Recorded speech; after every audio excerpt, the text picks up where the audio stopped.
I can't sit here and let you make these statements. Not to get too mean, Malcolm. I read your book, David and Goliath. Of course you don't want to hear it. No end? I'm sorry, it's not my fault, it's yours. And your fact checkers. What you're about to witness is a conversational bully getting absolutely roasted. This is one of those rare examples of a mainstream media journalist having to defend their ideas without the help of a corporation behind them. But more importantly, this video highlights the power of language, charisma, and ideas when it comes to influencing people. This is a debate about whether or not the mainstream media can be trusted, and at the start of the debate, 52% of the crowd believes they should be trusted and 48% believes they shouldn't.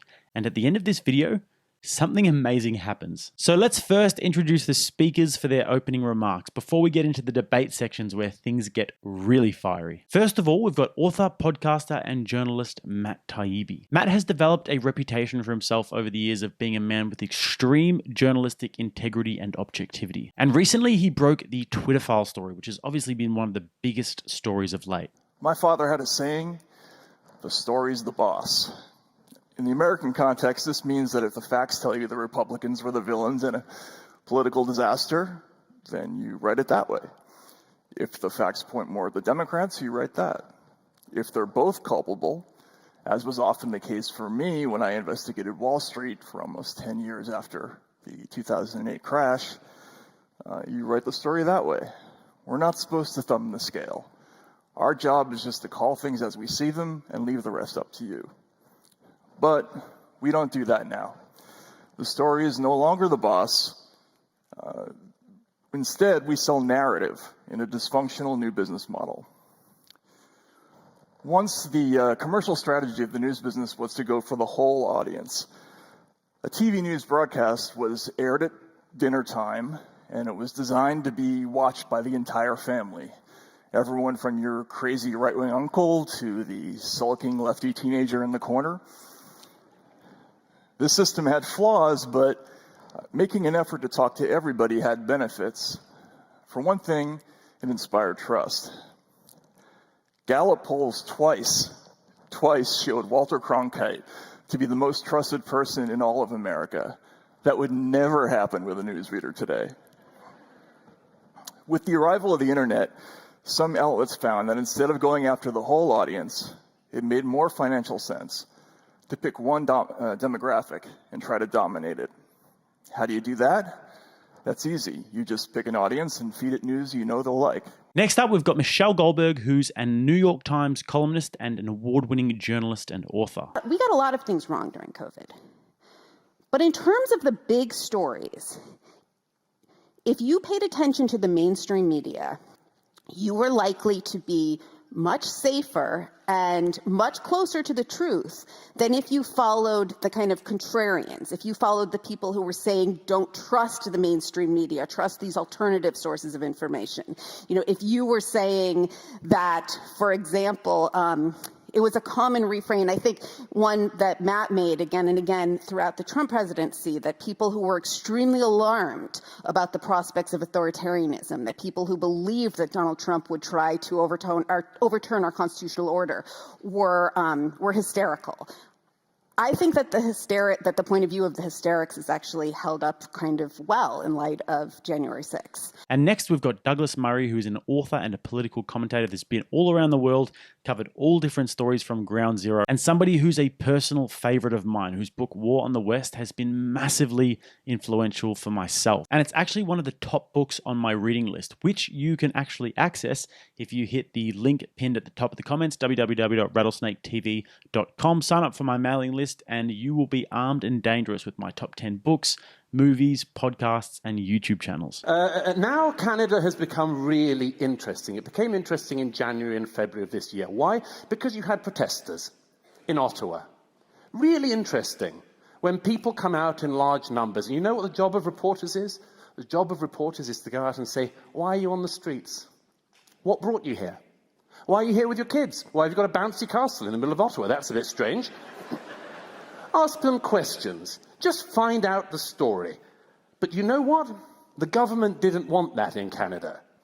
Your Prime Minister decided in advance that these people were, what did he do? All the modern excommunications. They were Nazis, they were white supremacists, they were anti-Semites, they were probably homophobes, they were misogynists, they were probably transphobes, etc., etc., etc. He did all the things you do in the modern political age if you want to just defenestrate somebody who's awkward to you. And then he brings in the Emergency Powers Act. Now, at such a time, what would the mainstream media do?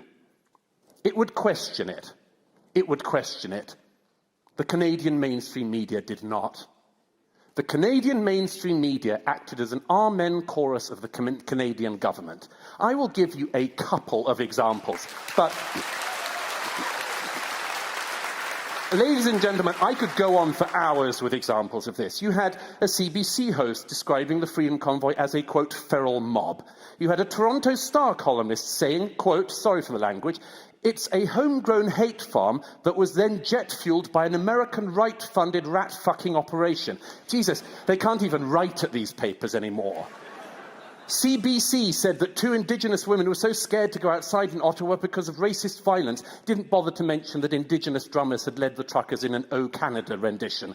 The National Observer said that the many black and Indigenous Freedom Convoy supporters were in fact duped by the truckers. The Globe and Mail reporter said, my 13-year-old son told me to tell protesters I'm not a Jew out of fear of anti-Semitic violence without mentioning that one of the leaders of the convoy was himself Jewish. Now, why is this so rancid? Utterly, utterly rancid and corrupt. Because in this country, your media, your mainstream media, is funded by the government. A totally corrupted system. In 2018, election year, coincidence, the Canadian media is given $595 million over 5 years. The Toronto Star estimated it was going to be getting $3 million from the government in the first half of the year. It went on and on. So you see, the mainstream, the government in Canada can tell people they can tell the banks to shut down people's bank accounts. Oh yeah, your government can do that, and if you're happy with that, just think about what would happen if the shoe was on the other foot. The government can do that, but in Canada, they can also tell the media what to do. And the media does the bidding of the Canadian government. That isn't a free society's media. And our final speaker is Malcolm Gladwell, who's a writer at The New Yorker, a 5-times best-selling author, a podcaster, and somebody that has even been featured on the Times 100 Most Influential People. That's how seriously the paper took the commitment to accuracy in its pages. Now, Matt would have you believe that those 2 principles are no longer a part of the brief of the mainstream media. I would like to say to him, that's completely false. He is so far removed from the mainstream media that I think he has a naive view about what goes on inside those institutions. They remain committed to a professional set of ideals that they have held for decades. So now that we've established that we have a panel of heavyweights going at it, let's get into the debate section. But before we do that, if you guys get value from this content, chuck a like on the video, leave a comment, subscribe to the channel if you haven't already, and turn on all those notification bells so that you never ever leave my sight. 'Cause I'd find you. Malcolm, you seem to think I've never worked in the mainstream media. I spent 15 years at Rolling Stone. I spent all that time writing 7,000-word features that had to be fact-checked every line. I'm absolutely familiar with the process of mainstream media, and that's why I'm so disappointed in what happened. The New York Times and the entire, basically, mainstream media spent years following a fake story about Donald Trump being in league with Vladimir Putin to fix the 2016 election. It was a wrong story. We have a leaked audio tape that was published in Slate.com where the editor of the New York Times says, well, we got caught a little flat-footed on that one because, our readers who want Donald Trump to go away are going to be disappointed about this. He says, we built our entire newsroom around one story, and they got it wrong. There's no way to defend that kind of inaccuracy, and it only happens if everybody wants so badly for it to be true that they overlook all the guardrails that are in place.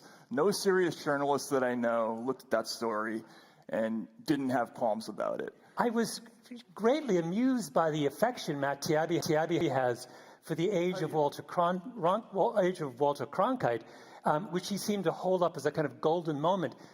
in that moment, the mainstream media was populated entirely by white men from elite schools. Why you would have had such affection and say that's the gold standard, and we should trust the mainstream media precisely at the moment when the mainstream media is least representative, is really puzzling to me. I would point out that at the height of Walter Cronkite's reign in American media, neither people like Michelle and I wouldn't have been on the stage, right? We weren't part of the conversation. So I don't know why we should hold such a kind of affection for that moment. I was also struck by the contradictions between the comments that both of you made.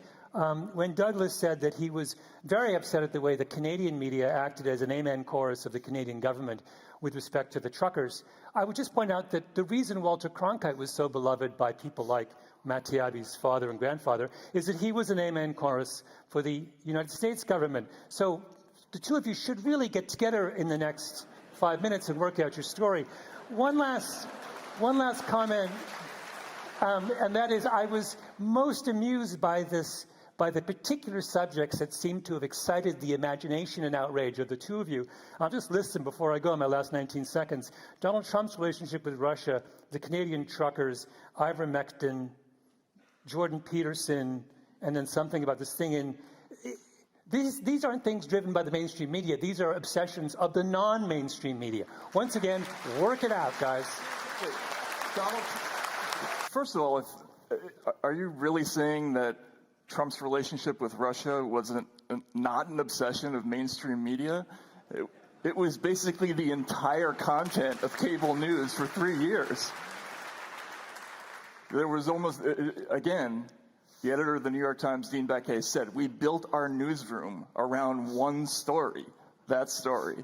The New York Times doesn't get much more mainstream than that, I don't think. So notice, guys, Malcolm Gladwell has already, in his opening remarks and in what we've just seen, called Matt Taibbi, a 53-year-old seasoned veteran of the game, naive, completely strawmanned his argument and tried to frame him as some sort of racist about Walter Cronkite, and has intentionally mispronounced his name on multiple occasions. Matt Taibbi. And even though Matt Taibbi said it's Taibbi, not Tiabi, and even though Malcolm said that he clearly knows who his grandfather and father are, Matt Taibbi's father and grandfather, he continued to just roll with it. And Malcolm's not stupid. He's a writer. He's a journalist, a podcaster. He knows how to pronounce things. Give me a break. And when Matt Taibbi tried to correct him, he clearly heard him. he has, for the age of Walter Cronkite. But it just goes to show, he is so pretentious and thinks that Matt Taibbi is so far below him, like a piece of shit below his shoe, that he doesn't even have to pronounce his name right. And we know why this is. It's because he hates the fact that information has become decentralized. He hates the fact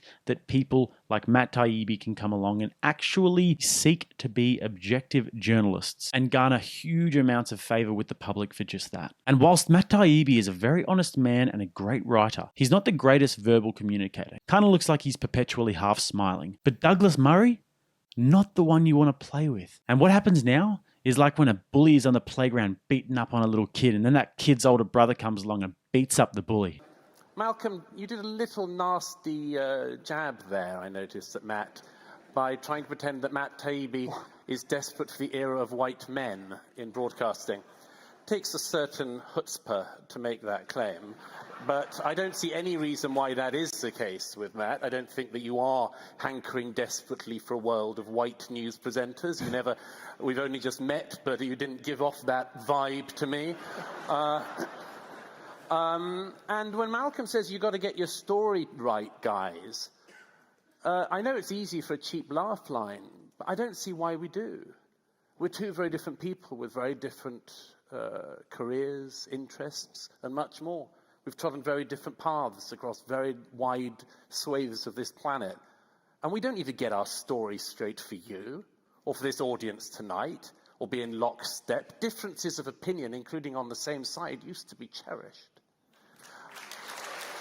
Anybody who uses the word chutzpah in a debate, automatic W. But in all honesty, guys, Douglas Murray just produced his verbal sword of wit and sincerity and sliced straight through Malcolm Gladwell's condescension and arrogance, whilst at the same time highlighting an extremely relevant point. They don't need to get their story straight. In fact, if they did, that would be an affront to everything they stand for, because Douglas and Matt are their own men. And like Douglas Murray so beautifully said, and he can turn a phrase, they've both trodden different paths across wide swathes of the planet. They don't work together to create a narrative. Whereas Malcolm and Michelle, he kind of said the quiet part out loud there, and a little bit later we're going to find out exactly what I mean by that. I was astonished to listen as Matt Taibbi doubled down on his defense of Walter Cronkite. I feel like there should be a giant picture of Walter Cronkite behind. And he said, the most incredible quote was, Walter Cronkite, the era of that era in journalism was distinguished by people, journalists, quote, making the effort to talk to everybody. Now, he's talking about the 1950s and 60s. I just wanted to make a short list of the people who were not spoken to by journalists in the 1950s and 60s. And you may want to add some, if I miss some, black people, women, poor people, gay people, people with mildly left-wing views. I mean, words fail me when somebody, when it presented with a critique of his rather idiosyncratic position on Walter Cronkite, comes back and says, oh, no, there's more to my great love of this man. The other thing that struck me... Another display of shocking arrogance, cheap strawmanning, and pronouncing his name wrong. Because Matt Taibbi, he's just a little Substack guy, just a little Twitter journalist. But Matt's point was simply that once upon a time, there was more trust in the mainstream media. And this is something that's just objectively true. He's not holding Walter Cronkite on some massive pedestal. And instead of arguing the actual ideas, Malcolm Gladwell just continues to create these strawmans. And this is when you know that somebody is seriously losing a debate. Matt and Douglas are trying to stick to the topic, whereas he just keeps on attacking them personally. And as you're about to see, Matt Taibbi brushes it off, stays cool as a cucumber. But then Douglas Murray comes in, like Mike Tyson in his prime. There's no one that can match me. My style is impetuous. My defense is impregnable. Yes, there are processes. Fact-checking is important. I do it. I hire fact-checkers to do it. But this is not the standard process for all mainstream media institutions anymore. We don't do it as much as we used to. Part of that is for financial reasons. Wait, I can't sit here and let you make these statements that without any kind of... We don't do that as much as we used to for financial reasons. I mean, I worked at The New Yorker. The New Yorker, if anything, spends more money on fact-checking today than it did in the past. I would have thought, with my first book, I didn't hire a fact-checker, but then I observed the number of errors in it. I also observed that the nature of the journalism world in which we live, the scrutiny of journalists is such that it's really perilous not to have a fact checker. And so now I have fact checkers. Many other people, I think, have observed the same thing, that there is now so much attention paid to the accuracy of things that writers say that you'd better make sure you don't have errors in your... So, I mean, Matt, I understand that you do have this wonderful nostalgia for the way things used to be, but I think that you need to fact check some of your nostalgic notions about the wonderful world of the 1950s. Who was watchdogging the New York Times in the 1950s? Nobody was. There was a tiny little universe of people now watchdog institutions like that, and so they have a higher commitment to the truth. So first of all... Hold on, Matt. Let's bring Douglas in on this. I just want to hear his voice. Doug is speechless. I'm never speechless. It's not a problem I suffer from. I can't sit here and listen to Malcolm Gladwell talking about fact-checking and the importance of it. Not to get too mean, Malcolm. I read your book, David and Goliath. The chapter on Northern Ireland is more filled with inaccuracies than any other chapter in a non-fiction book I have read. That out was Mike Tyson. Oh, the right hand! It is, having written a not very well selling, but widely acclaimed book on Northern Ireland myself, My book on Northern Ireland didn't sell anywhere near as much as yours did, Malcolm. But mine was filled with facts. And Well, now. your chapter on Northern Ireland was so filled with inaccuracies. Irish historians ripped it apart. Would that you had a fact checker, Malcolm. Would that you did your own research. But anyway, let me get back to another point. I must say, you do a very good job of it. But you must say, you do have a tendency to accuse those who disagree with your opinions. No, it's not disagreement. Of being it's not disagreement, Malcolm. You didn't know. You didn't know that the provisional IRA were responsible for 60% of the deaths in the Troubles. There were basic things you just didn't know, Malcolm. No. I'm sorry, it's not my fault, it's yours. And your fact-checkers. I didn't know that the function of this debate was to rehash the accuracy of a chapter in a book that I wrote. Well, you were the one that started talking about fact-checkers. I'm simply saying, why don't you employ some? I suspect or your publishers. Douglas, why don't I make the point I wanted to make other than that? Briefly, yes. Good Lord. Take the Hunter Biden story. Oh, here we go. I'm sorry. Of course you don't want to hear it. Is there no end to the kind of Twitter stuff you guys are going to dredge up? Of course you don't want to hear it, Malcolm. Of course you wouldn't, because it goes against your ideological presumptions. That story was a big story, okay? It was a big story. The New York Post, which I write for, but the New York Post, America's oldest newspaper, was silenced on Twitter, was silenced across the media. You know, the Washington Post has now picked it up. It's saying that, yeah, the laptop's true. But why didn't the media pick it up before? Why didn't they call up people? Why didn't they check whether the emails were accurate? Because they didn't want Biden to lose the election. He was their guy. And they weren't going to screw that up. But I do want to talk about the Hunter Biden laptop, because I actually was telling Malcolm, we were talking this morning, and I said, I bet they're going to want to talk about the Hunter Biden laptop. And he said to me, really? Who would care about that? Yeah, the security experts who examined the data for the Post struggled to reach definitive conclusions about the contents as a whole, including whether all of it originated from a single computer or could have been assembled from files from multiple computers and put on the portable drive. So the media has covered this, but they have also been, I think, careful, given the fact that this stuff still cannot be authenticated. And I spoke at the very beginning about the media kind of trying to self-correct, sometimes to a fault. She actually had notes prepared about this story, a story that is a terrible indictment about how all of the biggest institutions in America were working in lockstep to try and silence a story that would potentially cost the Democrats an election, and admits that her and Malcolm called each other up beforehand to discuss it about this really innocuous story, just like they do at their jobs. They all work together to create the narrative. Do you see the irony? Malcolm, you're kind of, oh my God, what a yawnaroo the whole Hunter Biden story is. How boring to talk about the idea of corruption at an epic scale in the first family. How boring. Who would want to harp on about that? Let me try the counterfactual on you. It's October 2020. And a huge number of emails are suddenly dumped, revealing unbelievable scandal in the Trump family. I don't want to concentrate on the dick pics and the crack and the stuff. Never mind about Don Jr. if he'd been doing that. Let's just focus on the emails. There was a very easy way, Michelle, as you know, to certify whether this stuff was true. You could call up anyone on the email chains and say, did you get this email? They didn't bother with any of that stuff. They'd have been excited as hell across most of the mainstream media if this had been emails from Donald Trump's son saying, and I'm no Trump fan, let's not get into that cheap rut.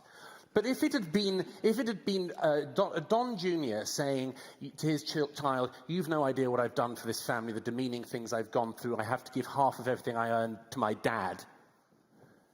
Oh, you're Nauru, definitely. Who'd care about that? No, the point is simply that this was one of the occasions in recent years where the mainstream media showed its transparency as a political organization. That's why we care. Okay. Well, you know, I was struck once again in listening to our opponents by how much their arguments resemble the kind of classic structure of a conspiracy theory.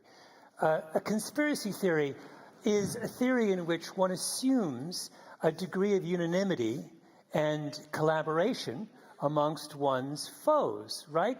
The conspiracist speaks of those who disagree with himself or herself as if they had a single voice. And there are numerous really unpleasant examples of this. This is not one of those. This is a much milder, more naive variant on the traditional conspiratorial model. But nonetheless, when Matt and Doug speak about the mainstream media, they're acting as if there's a big room, possibly in New York or in Washington, D.C., or maybe in between, so that each party has equal access to the room, in which everyone gathers every morning and makes up the agenda for the day, right? And the people fly in from the big news networks, and someone from CBC comes down, and this cabal of high-minded, well-paid, elite white, as it turns out, journalists, some of them, the ones that Matt seems to have such affection for, gather together and set the agenda for the country. When all else fails, start pronouncing their name wrong. Notice he started calling him Doug. Matt and Doug. And then to call these two men, who are so well-respected, well-travelled, worldly, two men that have dedicated their lives to the truth, conspiracy theorists? It's truly cheap, and you really thought that Malcolm might have learnt his lesson by now. But no, he wants to poke the bear again. He wants another left-right good night. It's so strange hearing you debate, Malcolm, because you listen to nothing that your opponents say. It's quite extraordinary. I've met it before, but never quite so badly as it occurs in you. You keep saying things that neither of us have said, and then you try to pathologize what we say. You decide to say things like, oh, it's a conspiracy theory. If it comes from this side, it's a conspiracy theory. You say, we don't do our research. We're just conspiracy theorists. Apparently mild dose of it, he says, in his excellent medical-like analysis of his opponents. We just have a mild dose. No, Malcolm, why don't you listen to what comes out of our mouths and try to learn something from it, as I am with you this evening? But at the moment, all I get is you dismissing every single story we come up with, every egregious failure of the mainstream media. I've given you a definition of what I think of as the mainstream media, so your attempt to claim that we haven't answered it yet is just another straw man in your massive legion of straw men you keep creating this evening. But I beg you to actually consider the fact that what we are describing is, even if you think not as accurate as you would like, an expression of a problem that is going on in our societies. Functioning liberal democracies need to have trust in their media. And the best that your side has been able to come up with so far tonight is to say, we get things wrong quite often, but you should trust us. There's no shortcut to trust in media. The only way to get it is by doing a good job over and over and over again, not getting things wrong, and when you do get things wrong, admitting it. There's no other way to do it in media. Malcolm is talking about conspiracy theories. Let's talk about a story that was huge in America for years. This idea that Donald Trump's lawyer, Michael Cohen, was making visits to Prague. Now, this came from the infamous Steele dossier. If you read the dossier, basically the idea is Trump sent his lawyer to go meet with hackers and Kremlin representatives in Prague, and Steele says that they would preferably be Romanian hackers who would afterwards retreat to Bulgaria, where they could use that country as a bolt hole to lie low. If that's not a conspiracy theory, I don't know what is. This story was taken seriously by every major news organization in America for years on end with no evidence. And he accuses us of being conspiracy theorists. It's preposterous. You see, Douglas and Matt here are trying to get to the root of the ideas. They want to discuss the actual issue at hand about whether or not the mainstream media can be trusted, whereas their opponent over there is just trying to personally attack them all the time and trying to constantly discredit them and look down upon them from his ivory tower. And watch closely, because he keeps on calling Douglas Murray Doug here, and despite Douglas trying to correct him, he doesn't stop. And you would have thought maybe Malcolm would have learnt his lesson by now. But no. Here's what I think the debate boils down to, and that is that our opponents believe that the mainstream media they're concerned that the mainstream media, to the extent that they have told us what it is filled with people who don't think like they do, and that fact makes them uncomfortable. And in support of this, they have given us a long list of rather predictable hot-button topics taken from their Twitter feed. And my question was, what would make them happy? So what would restore the trust of Matt and Doug in the mainstream media? And I think with Matt, the answer is obvious. He would like, the world resembled 1955 again. That would fill him with joy. Doug would like more stories on the Hunter Biden laptop. 4 times you're going to play the race But more card? seriously, Really? I think that they would be... Well, Malk, Professional fight. And he's down again and in serious trouble. I'm going to try to take this more seriously than you did in your endless creation of straw men, which just is ceaseless this evening, and address what I think is the real problem we have in our century in terms of information technology. Having different opinions is so 20th century. This century, we have different facts, and it's lethal. It's absolutely lethal for the functioning of society. And if you want to see how lethal it is, look at the situation in America, where not just the media, but every institution, the CIA, the FBI, the NSA, the Supreme Court, every institution, you decide whether it's for your side or not. It's disastrous for society, but it starts with the facts. And when the facts go wrong, or you become glib about them, or decide that it's just the facts that will suit your side, or pretend you're playing a game of honesty and are not actually playing a game of honesty, everything else in the society can go to hell. This side has not been saying any of these straw men that you've been so kindly creating this evening, Malcolm. We've been saying that the mainstream media cannot be trusted. That is all. We're not saying don't read it. I repeat, we're not saying don't absorb it. Of course, you'd be an idiot to say that. What, you think we're only going to read Substacks for the rest of life? There's not even time. But the mainstream media is currently failing. It is failing you, the public. It is failing its employees. It's failing at its central task. You quoted one example of what journalism was meant to consist of. I would quote another, what George Orwell said. It's out on his statue outside the BBC. Sadly, the employees do not read it every morning before going in. But George Orwell famously said that the job of a journalist was to tell people facts they don't want to hear. The problem we have in our century coming up is that people will be paying for and absorbing only the facts they want to hear. The argument we are making is one of hygiene, basic hygiene in the media, in the mainstream media. I don't want to blow it up. I don't want an end to it or anything like it. I spent a significant amount of my life in the mainstream media. We just want it to be honest. We just want it to be factual.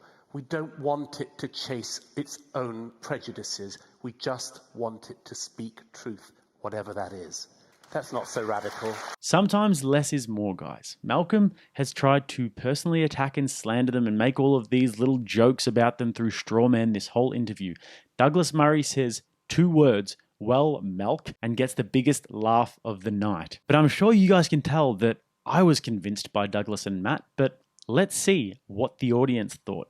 Remember at the start I told you that it was 48% Douglas and Matt and then 52% Malcolm and Michelle. Let's see what happened over the last 90 minutes. Did either team of these debaters swing opinion one way or another? There we go. 67% in favor of the motion, 33% opposed. That just goes to show the power of language and persuasion, and the fact that if you get people to have an objective debate where they all have the equal chance to speak and nobody's speaking over each other, it's not one person's network where they can cut them off whenever they want, they can't edit out clips. Good ideas win. So we need more of this in our culture. We need people to be able to hear perspectives from both sides and be able to decide for themselves what to believe. Because I think that people are much more intelligent than government and mainstream media corporations give them credit for. Thank you so much for watching, guys. If you would like access to uncensored, exclusive content and to join the Rattlesnake TV community and support the channel so that I can bring the best content possible to you as often as possible, then please consider hitting the link in the bio, rattlesnaketv.locals.com, and support the channel. And if you want to watch another clip, click right here. And if you want to subscribe to the channel, if you get value from these videos, then click right here. Until next time, I'm Jake. This is Rattlesnake TV.